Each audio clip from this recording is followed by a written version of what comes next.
কি অবস্থা সবার, কেমন আছেন? আশা করি ভালো আছেন। এটা কি জানেন, এটা হচ্ছে ইতালির একটা ভ্রাম্যমাণ দোকান, মানে দাম হচ্ছে 5 ইউরো। তো এখানে অনেক বাংলাদেশিদের দোকান আছে। আর এটা হচ্ছে ইতালির ফুটপাতের যে ভ্রাম্যমাণ দোকানগুলো হয় না, সেগুলো যে প্যান্ট ট্রাউজার এগুলোর আর এটার দাম কত? এটার দাম 13 ইউরো।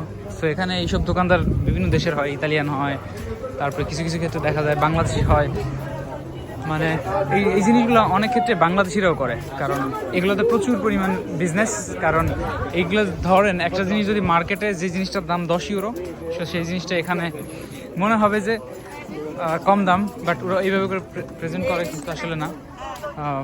ওটা দেখলে মনে হবে কম দাম, কিন্তু আসলে না, এটা দাম আরও বেশি।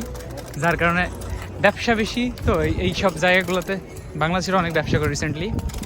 কারণ এই বিজনেসগুলা আমি অন্যান্য শহরে দেখছি আরও বেশি, রিমিনিতে একটু কম, বাট রিমিনির সিবিস এরিয়াতে বেশি থাকে।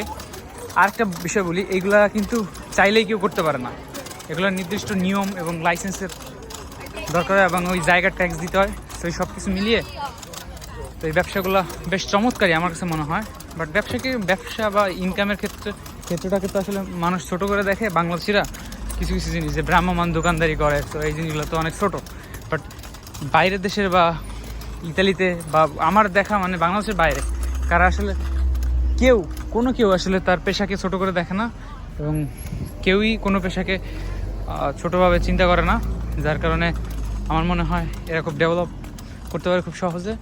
আর যে যা মনে করুক, দিন শেষে টাকা পয়সা ইনকাম হলে ওটাই জানা। ওকে, তো আজকে এই পর্যন্তই। আমি এখন চলে যাচ্ছি হচ্ছে জবে। আর একজন ভাইয়ের সাথে দেখা করতে আসছিলাম প্রায় 5-6 মাস পর, সে বাংলাদেশ থেকে আসলো। সেটাই হচ্ছে আজকের ভিডিওর মূল উদ্দেশ্য।